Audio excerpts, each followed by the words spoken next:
Hello YouTube, welcome back to my channel. അപ്പോൾ ഇന്നത്തെ trip ആൽബർട്ടയിലെ ഭയങ്കര പോപ്പുലർ ആയിട്ടുള്ളൊരു സ്ഥലത്തോട്ടാണ്. പോപ്പുലർ ആയിട്ടുള്ള ഹൈക്കിംഗ് ഡെസ്റ്റിനേഷൻ സറൈൽ റിഡ്ജ് എന്ന പേര്. ഞാൻ ആൽബർട്ടയിൽ പോകേണ്ട ഹൈക്കിങ്ങിന് പോകേണ്ട റെക്കമെൻഡേഷൻ നോക്കുമ്പോഴൊക്കെ ടോപ്പ് റെക്കമെൻഡേഷൻസിൽ വരുന്നൊരു സ്ഥലമാണ് സറൈൽ റിഡ്ജ്. ഞാൻ കുറേ നാളായിട്ട് പോകണമെന്ന് വിചാരിക്കുന്നു, ഇപ്പോഴാണ് അവസരം കിട്ടിയത്. അപ്പോൾ ഇത് കെനനാസ്കിസിനുള്ളിലാണ്. ഹൈവേന്ന് കുറച്ച് ഉള്ളിലോട്ട് പോകണം. കുറച്ച് ഉള്ളിൽ മാറി അപ്പർ കെനനാസ്കിസ് ലേക്ക്, പിന്നെ ലോവർ ലേക്ക് എന്ന് പറയുന്ന 2 ലേക്ക് ഉണ്ട്. അതിനടുത്താണ് ഈ സ്പോട്ട്. സറൈൽ റിഡ്ജ് എന്ന് പറയുന്ന ചെറിയൊരു മൗണ്ടനാണ്. അതിന് മുകളിൽ നമുക്ക് ഹൈക്ക് ചെയ്ത് കയറാം. പോകുന്ന വഴി റോസൺ ലേക്ക് എന്ന് പറഞ്ഞ് വേറൊരു ലേക്കും ഉണ്ട്.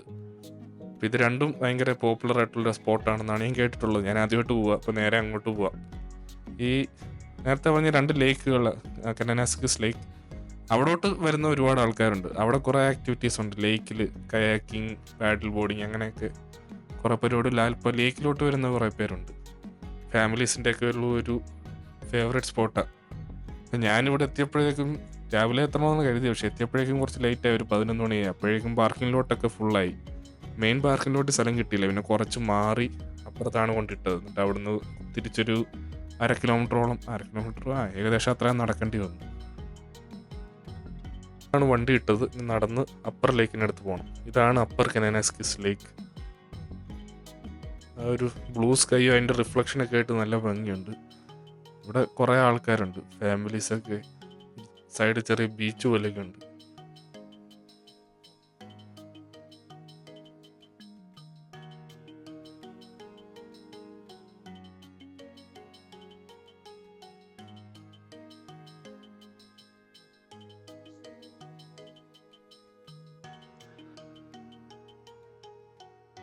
സമയം കളയാതെ നേരെ മുകളിലേക്ക് നടക്കാം. ഈ ലേക്കിൻ്റെ അടുത്തൂടെയാണ് ട്രെയിൽ. ഈ ലേക്കിൻ്റെ ഒരു വ്യൂ ആയിരിക്കണം ഇതിൻ്റെ മുകളിൽ നിന്ന് കാണുന്നത്. ഈ ലേക്കിനെ ചുറ്റിയാണ് ഈ ട്രെയിൽ ഉള്ളത്. അവിടെ ഒരു മാപ്പ് വെച്ചിട്ടുണ്ടായിരുന്നു. അതിലെല്ലാം ഫുൾ ഡയറക്ഷൻസ് ഒക്കെ നല്ല ക്ലിയർ ആയിട്ടുണ്ട്. ഇവിടെ വേറെ ട്രെയിലുകളുണ്ട്, അതിൻ്റെ എല്ലാം ഡിസ്ക്രിപ്ഷൻ അതിലുണ്ട്. അതുകൊണ്ട് വഴി തെറ്റൊന്നും പേടിക്കണ്ട. ആദ്യം കുറേ ദൂരം ഫ്ലാറ്റാണ്, പിന്നെ വലിയ കയറ്റമൊന്നുമില്ല. അത് ഒരു കണക്കിന് നല്ല. അപ്പം നമുക്ക് കുറച്ച് നടന്ന് ബോഡി ഒന്ന് വാം ആവും. ആദ്യമേ കയറ്റമാണെങ്കിൽ പെട്ടെന്ന് തളരുമല്ലോ. ഇവിടുന്ന് ഇങ്ങനെ നടക്കുമ്പോൾ ഈ സൈഡിൽ ലേക്ക് കാണാം. ശരിക്കും നല്ല ഭംഗിയുണ്ട്. നേരിട്ട് കാണുന്ന ആ ഒരു ഫീല് വീഡിയോയിൽ കിട്ടുമെന്ന് എനിക്കറിയില്ല.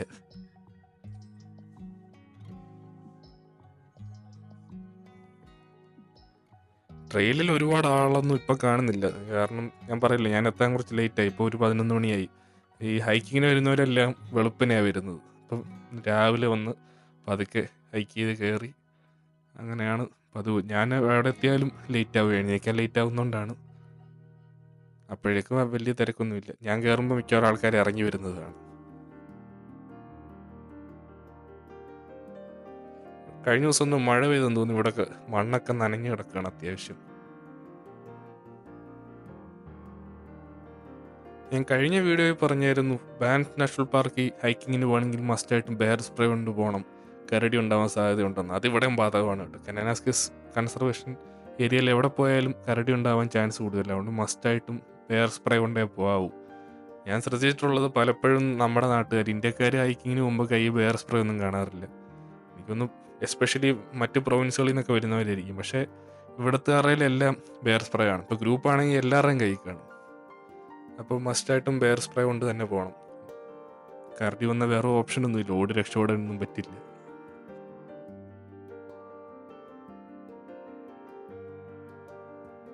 ഇടയ്ക്കിടയ്ക്ക് ചെറിയ വെള്ളക്കെട്ടൊക്കെ ഉണ്ട്, ചെളിയുണ്ട്. മഴ പെയ്ത് തന്നെ ആയിരിക്കണം.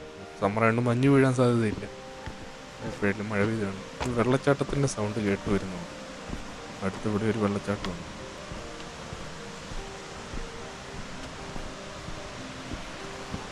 ചെറിയൊരു വാട്ടർഫോൾ.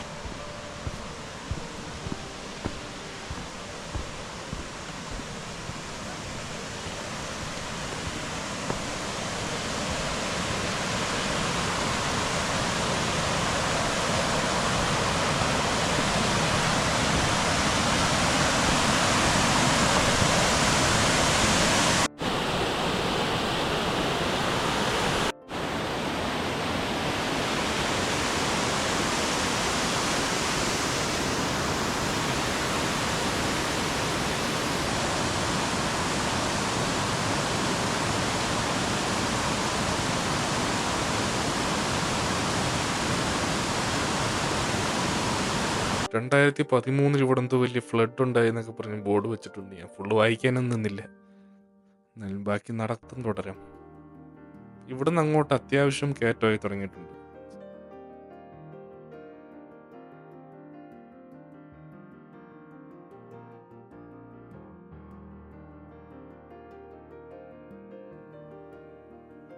ഇങ്ങനെ ഗ്രാജുവലി കയറ്റം കൂടി വരുന്നുണ്ട്. അത് ഒരു കണക്കിന് നല്ലത്. ഒറ്റയടിക്ക് കയറ്റം വരുന്നതിനെക്കാട്ടി പതിയെ പതിയെ കയറുന്നതാണല്ലോ എളുപ്പം.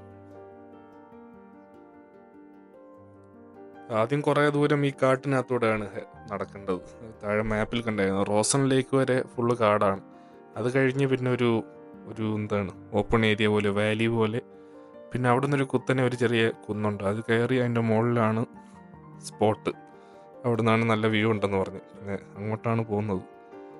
ഇടയ്ക്ക് നല്ല ചെളിയുള്ള ഒരു ഭാഗത്തെന്തോ പലകയിട്ട് പാലം പോലെയൊക്കെ വെച്ചിട്ടുണ്ട്. ചെളി കൂടെ നടക്കാതെ അതിൻ്റെ മുകളിൽ കൂടെ നടക്കാം. ഒരു അധിക സമയം നടക്കുന്നതിന് മുമ്പ് തന്നെ റോസണിലേക്ക് എത്തി.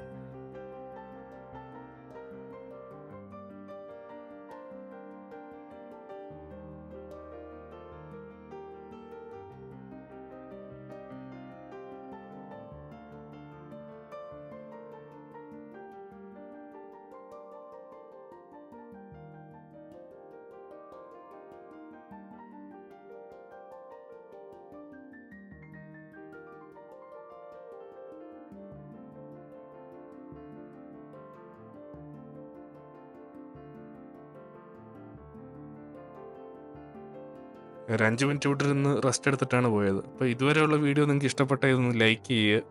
വീഡിയോയുടെ റീച്ചിനെ അത് സഹായിക്കും. അതുപോലെ നിങ്ങൾ പ്രകൃതി ഭംഗി ഇഷ്ടപ്പെടുന്ന ആൾക്കാരാണെങ്കിൽ ഈ ചാനൽ സബ്സ്ക്രൈബ് ചെയ്യുക. ഇതുപോലുള്ള കൂടുതൽ വീഡിയോസ് കാണാം.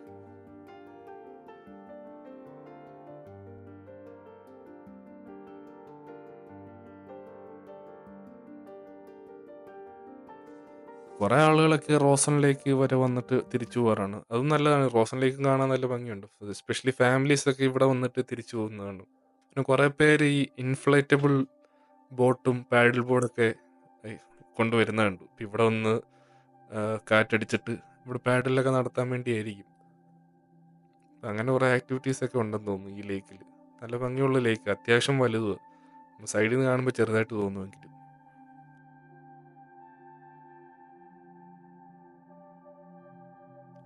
ട്രെയിൽ ഇവിടെ വരെ ഉള്ളൂ എന്നാണ് എഴുതിയിരിക്കുന്നത്. കുറേ ആൾക്കാർ ചൂണ്ടയിടുന്നൊക്കെ ഉണ്ട് ഇവിടെ. പക്ഷേ ക്യാച്ച് ആൻഡ് റിലീസ് ആണെന്നാണ് എനിക്ക് തോന്നുന്നത്. അതായത് ചൂണ്ടയിട്ട് മീനിനെ പിടിച്ചാലും നമുക്ക് വീട്ടിൽ കൊണ്ടുപോകാനൊന്നും പറ്റില്ല. പിടിച്ചിട്ട് തിരിച്ചു വിടണം, വെറുതെ ഒരു എൻ്റർടൈൻമെൻറ്റിന് വേണ്ടി. ഇത് കൺസർവേഷൻ ഏരിയ ആണല്ലോ, ഫിഷിങ് മീനിനെ പിടിച്ചു കൊണ്ടുപോകാനോ കറി വെക്കാനോ ഒന്നും സമ്മതിക്കില്ല. പിന്നെ അങ്ങോട്ട് പോകേണ്ടത് ഈ ലേക്കിനെ ചുറ്റി അപ്പുറത്ത് ചെറിയൊരു വഴിയുണ്ട്. എനിക്ക് കാണാം, നിങ്ങൾക്ക് വീഡിയോയിൽ കാണുമെന്ന് എനിക്കറിയില്ല. കുത്തനെ ഒരു കയറ്റം, കുറേ ആൾക്കാർ കയറുന്നുണ്ട്. കയറി അതിൻ്റെ മുകളിൽ എത്തേണ്ടത്.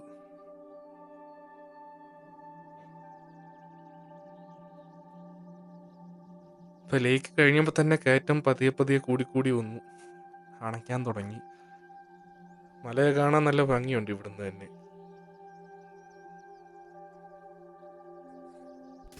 നേരത്തെ ട്രെയിൽ എൻ്റെ ഒന്ന് ബോർഡ് വെച്ചിട്ടുള്ള അവിടെ വരെയുള്ളൂ ശരിക്കും മെയിൻറ്റെയിൻ ചെയ്തിട്ടുള്ള ട്രെയിൽ.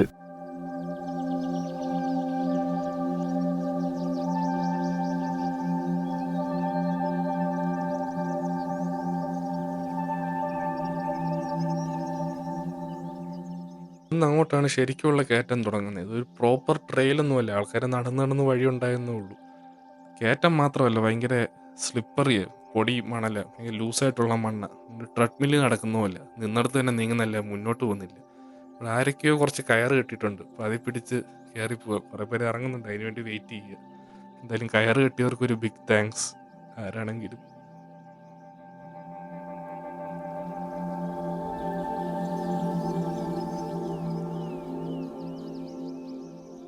ഈ ഒരു സെക്ഷനാണ് ഈ ട്രെയിനിലെ ഏറ്റവും പാടുള്ള പാർട്ട്. കാരണം കുത്തനെ കയറ്റത്തെക്കാട്ടി ഞാൻ പറഞ്ഞ പോലെ ഭയങ്കര ലൂസാണ്, തെന്നി പോവും. ഞാൻ കയറുള്ളിടത്ത് കയറ് പിടിച്ച് കയറി. ബാക്കി ഒരു സൈഡ് ചേർന്ന് കുറേ ചെറിയ ചെടികളുണ്ടല്ലോ, അതിൻ്റെ വേരിലൊക്കെ പിടിച്ച് കയറിപ്പോയി. തിരിച്ചിറങ്ങുന്ന കുറേ പേര് നിരങ്ങിയൊക്കെ ഇറങ്ങുന്നത് കണ്ടു. എന്തായാലും ഞാൻ അങ്ങനെ ഇറങ്ങാൻ ഉദ്ദേശിക്കുന്നില്ല. എൻ്റെ ആ ഒരു പാൻറ്റേ ഉള്ളൂ, അത് കയറിപ്പോയാൽ അതിട്ടുകൊണ്ട് പോകേണ്ടി വരും. പിന്നെ അതിനപ്പുറത്ത് വെള്ളമോ മഞ്ഞോ എന്തോ ഒഴുകിയിറങ്ങിയ ഒരു വഴിയുണ്ട്, കുറേ പേര് അതിലേയും തിരിച്ചിറങ്ങുന്നുണ്ട്. ഈ കുറേ ദൂരം വലിഞ്ഞു കയറേണ്ടി വന്നു, ലിറ്ററലി വലിഞ്ഞു കയറേണ്ടി വന്നു. ഇനി എൻ്റെ അമ്മയൊക്കെ ഈ വീഡിയോ കാണുന്നുണ്ടെങ്കിൽ വെറുതെ ടെൻഷൻ അടിക്കേണ്ട കാര്യമൊന്നുമില്ല. 100 കണക്കിന് ആൾക്കാർ വരുന്ന വഴിയെ എല്ലാവരും ഇങ്ങനെയൊക്കെ തന്നെ കയറുന്നേ. റിസ്ക് ഉള്ള പരിപാടിയൊന്നുമല്ല. ഭയം വേണ്ട, ജാഗ്രത മതി. പിന്നെ ഇത് 90 ഡിഗ്രി കയറ്റമൊന്നുമല്ല കേട്ടോ, ഈ ക്യാമറ ആംഗിൾ കൊണ്ട് തോന്നുന്നത്.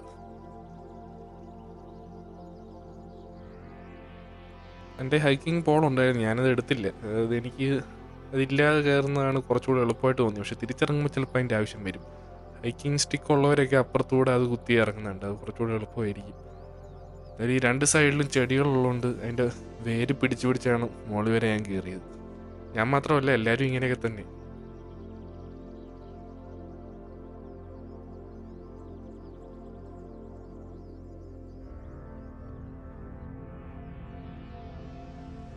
ഇവിടെ മുതൽ ഇതിൻ്റെ ഏറ്റവും മുകളിലെത്തുന്ന വരെയുള്ള അവസ്ഥ ഇതുപോലൊക്കെ തന്നെ. ആൾക്കാർ നടക്കുന്ന വഴി നോക്കി ഞാൻ അവരുടെ പുറകെ നടക്കുന്നു. പിന്നെ ഗ്രിപ്പുള്ള സ്ഥലം നോക്കി കൂടുതൽ ചെടികളുടെ അങ്ങ് നടന്ന് മുകളിൽ വരെ എത്തുക.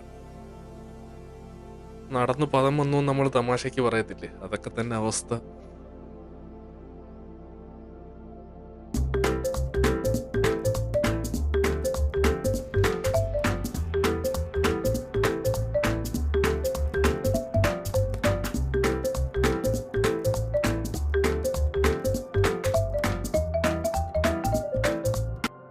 ഞാൻ കുറേ നേരത്തെ അധ്വാനത്തിന് ശേഷം മുകളിലെത്തി. ഈ നടന്നതിൻ്റെ ക്ഷീണമൊക്കെ മാറുന്നത് ഇതുപോലുള്ള വ്യൂ കാണുമ്പോൾ.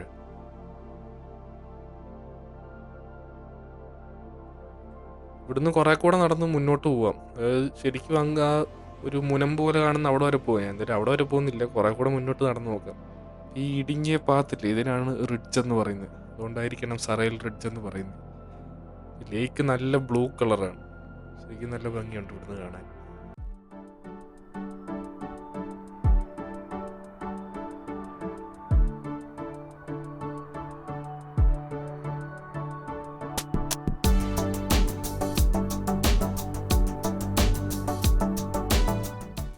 ഈ ഒരു സെക്ഷനാണ് എനിക്ക് ഏറ്റവും ഇഷ്ടപ്പെട്ടത്. 2 സൈഡിലും 2 ലേക്ക് കാണാം, അത് കണ്ടിങ്ങനെ പതുക്കെ നടക്കാം.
നല്ലൊരു സ്പോട്ട് കണ്ടുപിടിച്ച് അവിടെ ഇരുന്ന് ഫുഡൊക്കെ കഴിച്ച് വെള്ളമൊക്കെ കുടിച്ച് ക്ഷീണം മാറ്റിയിട്ടാണ് തിരിച്ചിറങ്ങിയത്.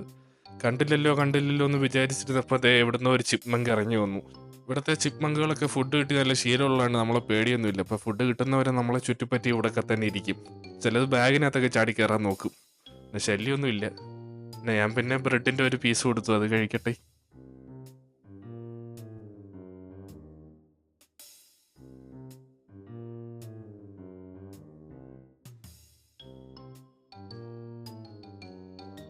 അപ്പോൾ വീഡിയോ ഇഷ്ടപ്പെട്ടാൽ ലൈക്ക് ചെയ്യുക, നിങ്ങളുടെ ഒപ്പീനിയൻസ് ആൻഡ് ഫീഡ്ബാക്ക് കമൻറ്റ് ചെയ്യുക. പിന്നെ ഹൈക്കിംഗ് ഇഷ്ടമുള്ള ആരെങ്കിലുമൊക്കെ ഫ്രണ്ട്സ് ഉണ്ടെങ്കിൽ അയച്ചു കൊടുക്കുക, അങ്ങനെയൊക്കെ ചാനൽ വളരട്ടെ. Stay tune for more and thanks for watching.